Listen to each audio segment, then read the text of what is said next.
I thought the worst thing I'd ever feel was catching the man I loved in bed with another woman. But I was wrong. Because the very next day, I realized he had stolen thousands of pounds from me, and there was nothing the police, the bank, or anyone else would do about it. He thought he'd walked away clean. But what he didn't know is that I had a plan, one that would destroy not just his bank account, but his entire future. Welcome back to Revenge Stories Explainer. If you've ever been betrayed, cheated on, or robbed by someone you trusted, this story will feel like sweet justice. Before we dive in, make sure to hit that like button, subscribe, and drop a comment below about the worst betrayal you've ever seen, because tonight, you're about to hear how I turned heartbreak into the most devastating revenge of my life. When you've been with someone for years, you don't expect the ground to fall out from beneath your feet overnight. I had been holding out hope for months, telling myself his coldness, his temper, his distance, it was just stress. Exam season. Pressure from his courses. Maybe even the debt he always pretended not to worry about. But deep down, something gnawed at me. The way he would disappear for study sessions that didn't add up. The way his phone seemed glued to his hand, yet locked tighter than a bank vault. I wanted so badly to believe I was imagining it. I wanted to believe we were still us. Until the night I caught him. I will never forget that moment.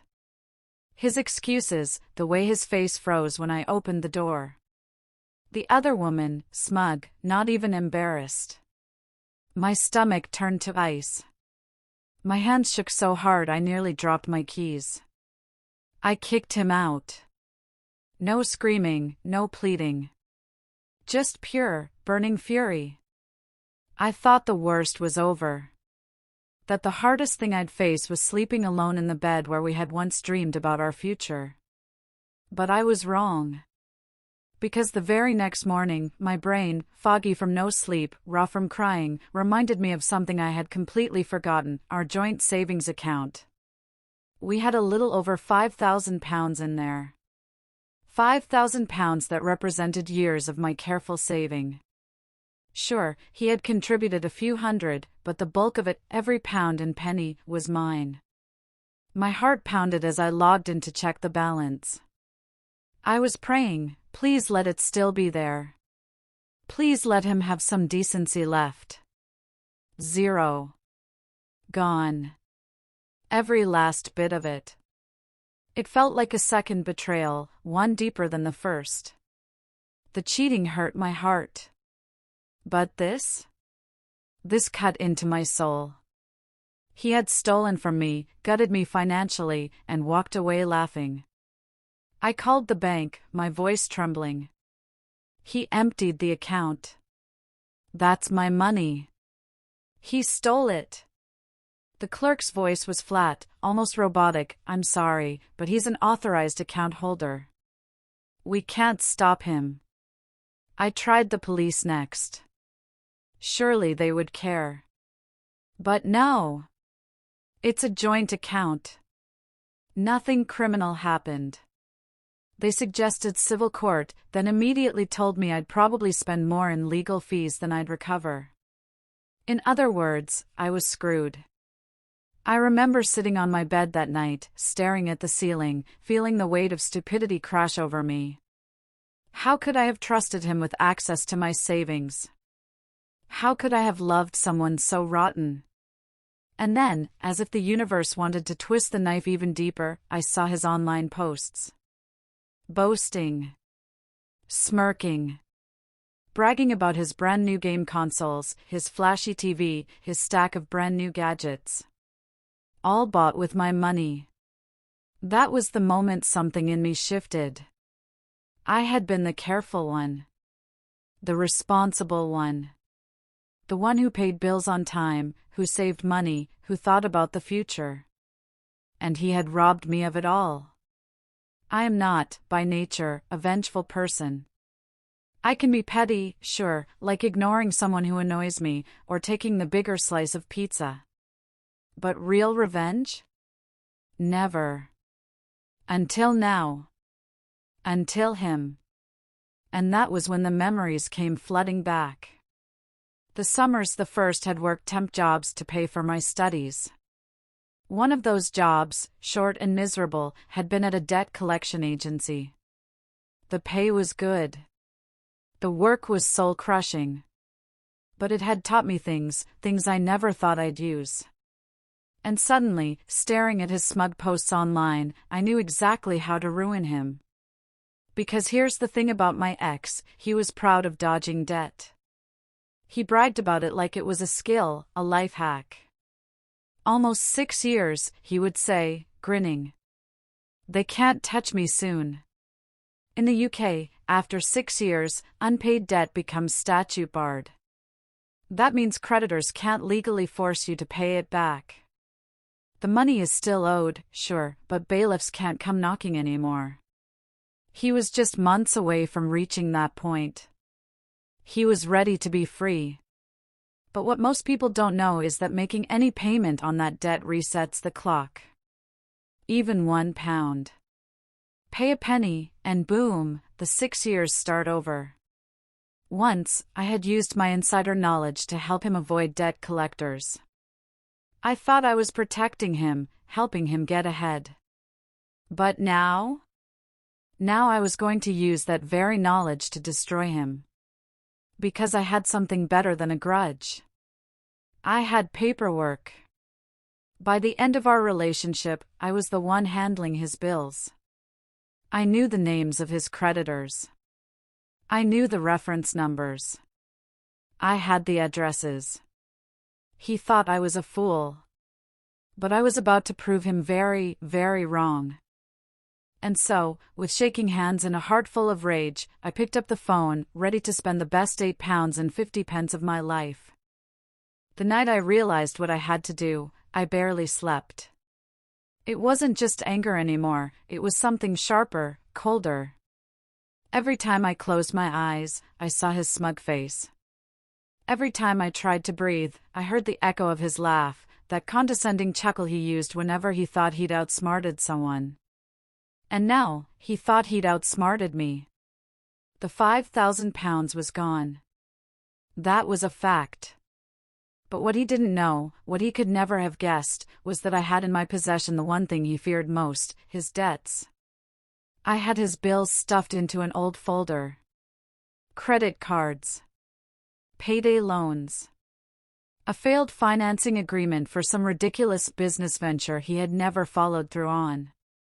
All of it sat there in black and white, neatly stacked, proof of years of irresponsibility. And now, I had a choice. I could cry over my stolen savings. Or I could weaponize his past against him. The decision was easy. That week, my life became consumed by the plan. I still went to class, still dragged myself to work shifts, but my mind was always elsewhere, calculating, planning, reliving every second of his betrayal. Late at night, when the dorm hallways grew quiet and the only sound was the hum of the radiator, I would sit on my bed with that folder spread out in front of me. My heart would pound as I read the overdue balances, the threatening red letters. I had worked for a debt collection agency. I knew exactly how this system worked. I knew the timelines, the loopholes, the ways they tracked people down. And I also knew that if I could just reset the clock, even by a single day, the floodgates would open again. But there was a problem. To make a payment, I couldn't pretend to be him. That would be fraud, and fraud leaves trails. Instead, I had to call as a friend, someone simply helping him out. That way, I wasn't impersonating him. Would they let me? Would they accept it? The uncertainty gnawed at me. I remember pacing my tiny bedroom, phone in hand, rehearsing what I would say. "Hi, I'm just calling to make a payment on behalf of a friend." Keep it simple. Don't overshare. Don't get nervous. But the thought of hearing their voices on the other end, the cold, efficient tone of debt collectors I remembered so well, made my chest tighten. What if they asked too many questions? What if they flagged the payment? Still, I had to try. The first call was the hardest. I dialed the number on the letter, my fingers trembling so badly I had to retype it twice. My stomach was in knots. I told myself I could always hang up. I could always abandon this. But then his smug posts flashed in my mind again. The TV. The consoles. The money he had stolen from me. I forced myself to press call. The line clicked. A woman answered. "Good morning, you're through to company name. How can I help?" My voice cracked at first. Hi, I'd like to make a payment on behalf of a friend." There was a pause. My throat went dry. But then she said, "That's fine. Can I have the account number?" Relief flooded me. I gave her the reference code from the letter. She confirmed the name. "I can't share any other details with you," she added quickly. "But I can take a payment." Perfect. I asked what the minimum was. She said £1. £1 then, I said, my voice steadying. And just like that, it was done. £1. The smallest coin in circulation. And yet, it was the most powerful pound I had ever spent. I did it again. And again. Every creditor. Every account. The amounts varied, a few required more than £1, one demanded £1.50, but in total, I spent just £8.50. £8.50.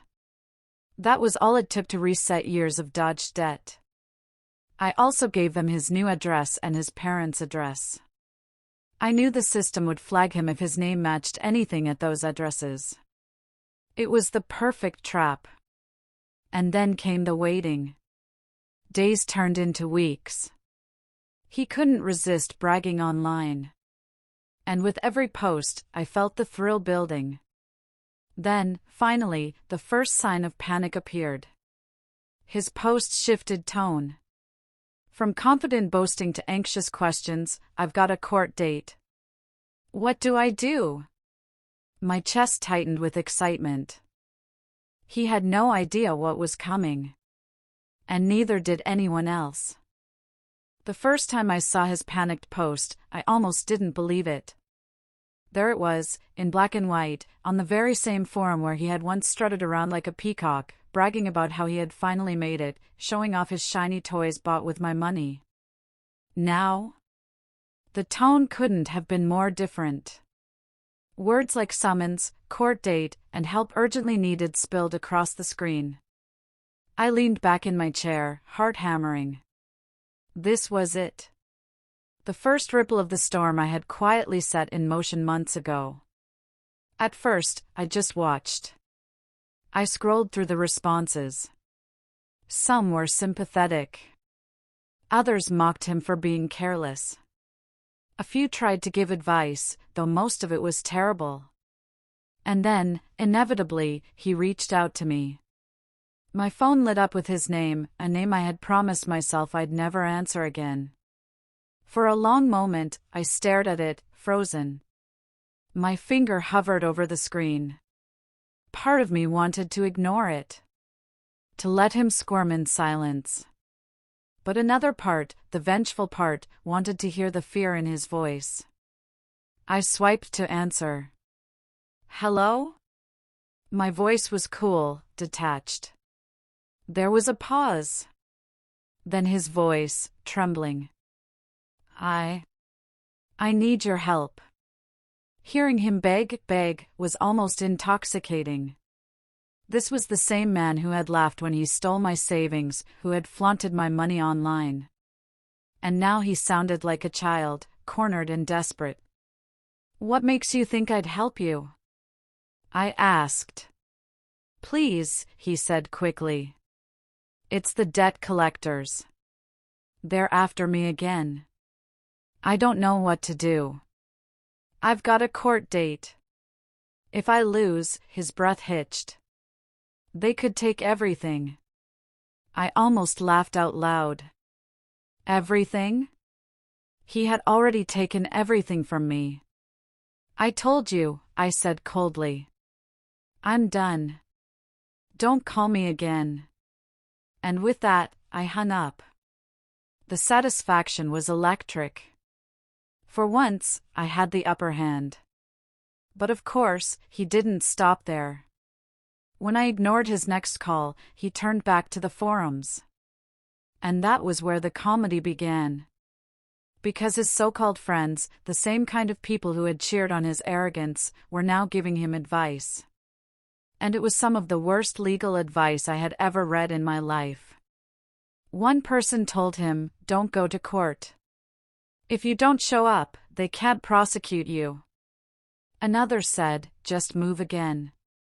They'll never catch you if they can't find you." I actually snorted out loud. Having worked in collections, I knew the truth: skipping court is one of the worst mistakes you can make. A few weeks later, the first tangible results appeared: empty flat photos, bailiffs stripping him of everything he had purchased with my money. The stage was set for the final act. His arrogance, his greed, and my patience were about to collide in one devastating climax.